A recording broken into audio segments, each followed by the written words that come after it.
Hi, this is Debbie from Debbie Debonair, bringing you video 3 in our self-development and personal development series of videos. Today's video is all about self-belief, and I decided probably the best way to help and give value to people with the subject of self-belief is through some techniques. So I'm going to go through some techniques. I won't go into great detail with them. I have actually written a blog which I'll post with this video, and you can go over and see how each technique is actually carried out. But to start with, I want to start with a quote by Eleanor Roosevelt. And Eleanor says, "No one can make you feel inferior without your consent." Quite powerful, but actually means a lot, because there's words of self-doubt that sabotage your self-belief. Can I really do this? Others are better, smarter, more worthy than I am. I can't risk failure. Success isn't for the likes of me. What you need to remember is this: self-belief is learnable. So, your journey in self-belief starts here at the preparation stage. So what do I mean by the preparation stage? Well, to get ourselves prepared for a journey of self-belief, we need to start to look at what we have already achieved. What are your strengths? Think about what is important to you and where you want to go. Manage your mind and commit to your success. Whether that's business success, personal success, success just getting through your goals, or success in building your self-confidence. Turn weaknesses into strengths, and it's amazing how you can actually learn and give yourself power from that. So that was technique number 1. Technique number 2, you need to start disregarding the limiting ideas you have about yourself. Because what you'll actually find is life's taught you those limitations. You weren't born with them. So again, they can be changed. You have the power to change them. Because when you came into this life, you had no sense of things that you could do and things that you couldn't do. Technique number 3 is all about focus, but focusing on your mindset. Be aware on how you deal with the negative voice inside you. Think about who that negative voice actually belongs to, because that negative voice wasn't yours in the beginning. So look back at your life. Look at the people who were strong personalities in your life, and that negative inner voice, just think who it actually belongs to, and you actually have the right to give them it back, because it doesn't actually belong to you.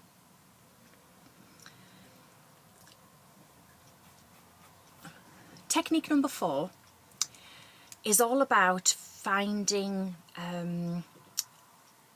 powerful, able words, for want of a better phrase. And it's words that give you power. Things like strength, calm, intelligence, knowledge, and words like that. First thing in the morning, take a few minutes, write down powerful, able words that come to your mind. You know, it doesn't have to be a huge list, just what comes to your mind, and reflect on them. What do they actually mean to you? Now do this on a daily basis. Doesn't have to be the same list, you know, but make sure you actually physically write them down each time. It's amazing the difference that actually makes. And, you know, reflect on them. And as I say, they don't actually have to be the same words every day. They can be different words. They can be a mixture of words from one day to the second day. The fourth day might be a mixture of all the last 3 days. You know, you can mix them up, and it's words that mean something to you. Powerful words, but they're not necessarily your qualities. They're not necessarily words that you may associate with yourself, but they are words that actually could empower you if you use them for yourself. Now, the next technique is all about dividing yourself in two. Sounds a bit strange, I know, but mentally you have to divide yourself into two. One is going to be your level-headed self. The other one is going to be your doubting Thomas self. And what you need to do is, if you can imagine a friend who has a lot of doubts about what's going on in their life, and that friend has come and approached you, what would you say to that friend to help them with their self-belief, help them with their doubt? Think about what you would say. Now, once you've thought about it, sit down and you're going to speak your thoughts in your head to your doubting Thomas about the doubts that you actually have, or your doubting Thomas has, and how you would advise the friend or doubting Thomas. This is actually a really strong technique, because what you're actually doing is you're actually self-coaching you and helping yourself, as opposed to getting someone else to help you. And you actually get quite a huge amount of power from that. That you're actually, I don't want to use the word healing, but you are actually giving strength to yourself, because you're giving yourself your own power and actually giving you your power back that possibly you may have lost along the way through the years. The next technique is all about finding a hero. I won't burst into song about finding the hero inside yourself. Might put a lot of people off. However, it's all about finding someone. In fact, one of my clients says she uses this one virtually every day because she finds it really, really helps her. And what I want you to do is, I want you to find someone who, in your head, not physically, who is your hero. Now, that could be a relative, it could be a friend, it could be a neighbour, it could be a leader, it could be a movie star, whoever resonates with you as your hero. And then I want you to look at one of the challenges that you have in your life and look at that challenge through the eyes of your hero and how your hero would deal with those challenges. Then what I want you to do, I want you to take a few moments and step inside the hero's shoes. It's kind of imagining that you are now your hero and you are the hero dealing with the challenge. And as you carry on doing it, you'll find that you will transfer some of the feelings of the hero into yourself, so that in effect you become the hero and you can deal with the challenge the way your hero would deal with the challenge. So that's the hero technique. Now, the next technique, there's several ways of carrying this out through vision boards and other visualizations. But this particular one, I want you to visualize your true self in the respect of, for instance, you want to write a book, you want to shoot a video, you want to write that business course, but you have doubts that you can actually do it, you have doubts that it'll be received in the right way. So what I want you to do is visualize yourself, let's say, writing a book. So you're going to visualize yourself writing a book. But you're not just going to visualize yourself sat down writing a book.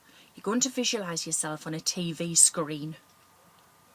And on that TV screen, it's going to kind of be a life TV screen whereby you can use all your senses. So you can smell what's in the air while you're writing, you can feel the pages, you can feel the pen, you can hear the noises around you, you know, you can see the book, you can see the pages, you can see the pen, and you can really visualize it right down to the last minute detail.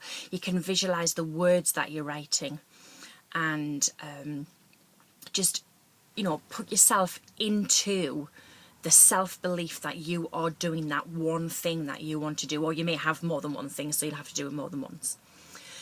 Now, the best way to carry this technique out is either sat down or lay down, very relaxed, with your eyes closed, and just slowly visualize yourself on that television screen.